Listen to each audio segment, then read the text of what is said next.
บายดีทุกคนมื้อนี้จอยก็คือจะมารีวิวเฮ็ดตำสัวกินครั้งแรกในชีวิตให้ทุกคนเบิ่งเด้อคือตั้งแต่เกิดมาจอยแม่นบ่เคยเฮ็ดตำสัวกินจักเทื่อแต่ว่าจอยเห็นในโซเชียลเขาเจ้าพากันตำสัวกินคือว่าเป็นตาแซ่บแฮงมื้อนี้จอยก็เลยว่ามาเฮ็ดตามสูตรในโซเชียลเพื่อเฮ็ดแนวกินครั้งแรกกินสู่ครอบครัวกินมื้อนี้ก็คือจะเฮ็ดหลายเลยแหละแต่ว่าจะแบ่งให้แบบพ่อแม่เอาไปกินอยู่ในเฮือนแน่กินอยู่ในนาได้แบบนี้เพราะว่ามื้อนี้จอยเฮ็ดกินอยู่ในนาเด้จอยมันจะเฮ็ดกินอยู่ในนาแล้วก็สิแบ่งไปให้เขาเจ้าอยู่เฮือนได้แบบนี้นะทุกคนแล้วผู้ใดอยากรู้ขั้นตอนการเฮ็ดของจอยมาเบิ่งกันเลยเด้อเริ่มต้นโดยการที่จอยจะต้องมาดังไฟก่อนนะทุกคนดังไฟเพื่อเกี๊ยมจะลวกผักลวก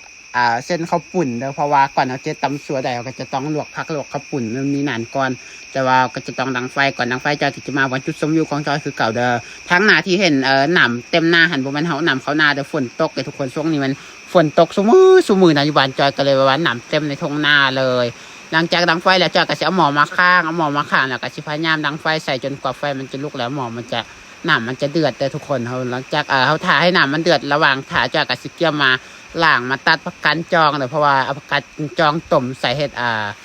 ตำสัวเพราะว่าเบิ่งในสูตรส่วนใหญ่เขาจะใส่ผักกาดจองแบบนี้นะทุกคนนี่คือครั้งแรกของจอยดิเพราะว่าจอยก็บ่เคยเฮ็ดจักเทื่อผักกาดจองมันอยู่หน้าจอยมันบ่มีเด้ออยู่ในบ้านของจอยเนี่ยมันจอยจะให้แม่เฒ่าของจอยไปแล้วหาเก็บอยู่ในนาคนอื่นมาให้ตอนแรกจอยก็บ่ได้บอกให้แม่เฒ่าไปหาดอกเพียงแต่ว่าจอยบอกว่าอยากกินผักกาดจองแล้วแม่เฒ่าของจอยแหละว่าอยู่นาพี่น้อ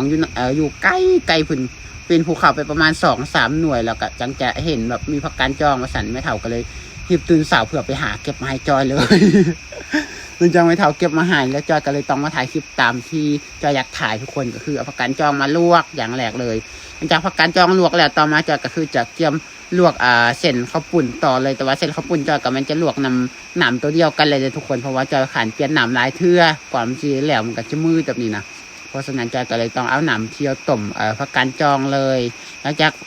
กเส้นข้าวปุ่นมันเปื่อยแล้วเขาก็เกี่ยมป้วงทุกคนป้วงแล้วก็มาทอกใส่ซ่าเพื่อเอาจะทอกใส่ซ่าแล้วก็จะล้างน้ำอีกเทื่อนึงแล้วทุกคนสำหรับเส้นข้าวปุ่นของจอยตอนที่จอยพักเสี่ยงในเสี่ยงบางทีการจะไปแจ้งวันใดทุกคนเพราะว่าตอนนี้มันเป็นเวลาที่ฝนกำลังตกคือการเพราะว่าฝนตกซุมือเลยช่วงนี้นะพักเสียงของใจกับแจงบันไดเด้อหลังจากนี้เขาต้มอย่างไว้เรียบร้อยแล้วต่อมาจะกระตองมาปิดเอามากระหงเลยทุกคนปิดเอามากระหงหรือว่ามังละกอมากระหงหันแหละเพื่อมาล้างน้ำแล้วก็จะเอามาซอยมาปอกไอ้อย่างแบบนี้เพื่อเอามากระหงใส่น้ำเด้อวิธีตำสัวจอยเห็นเขาเจ้าเห็ดมันใส่ทุกหลายอย่างเลยจอยก็ไม่ให้ตามสูตรที่เขาเจ้าใส่นะ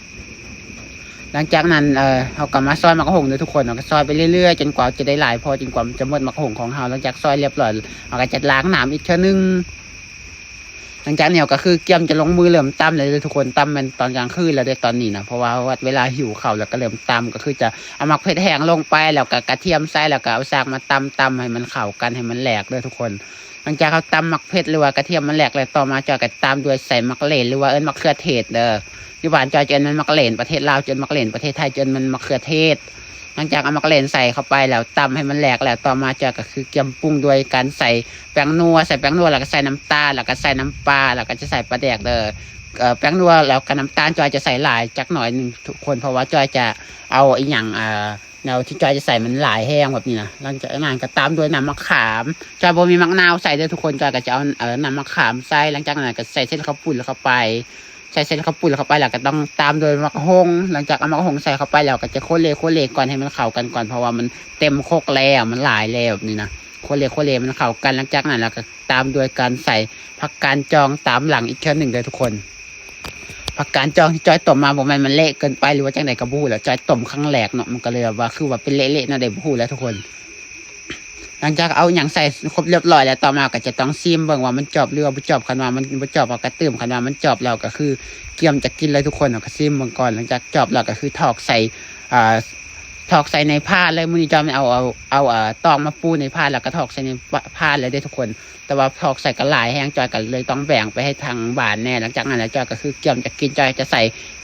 เคียบหมูจักหน่อยนึงเลยทุกคนเคียบหมูเคียบควายอย่างบ่ฮู้แหละจอยฮู้ว่ามันเป็นเคียบแล้วจอยก็เอาใส่เลยหลังจากนั้นก็คือกินเฮ็ดเองกินเองแซ่บๆก็คือแซ่บเลยทุกคนนี่คือเฮ็ดกินครั้งแรกคือแซ่บแท้ๆก็ทุกคนคือแซ่บแบบพอดีเลยนะเฮ็ดตามสูตรในโซเชียลนะแต่ว่าเขาก็บ่ได้บอกขั้นตอนว่าใส่หลายใส่หน่อยแต่ว่าจอยอันเรื่องปรุงจอยเฮ็ดเองแต่ว่าเรื่องเบิ่งสูตรเนี่ยเบิ่งว่าเขาเอาหยังใส่แนวก็ใส่แบบนี้ทุกคนคือแซ่บแฮงมื้อนี้เป็นเฮ็ดกินครั้งแรกมื้อหน้าคงต้องเฮ็ดใหม่แล้วเพราะว่ามันแซ่บแฮงสำหรับผู้ใดที่ยังบ่กินข้าวมากินกันได้เด้อ แล้วสำหรับคลิปตัวนี้จอยกับเจ๊ขอจบสำนีทุกคน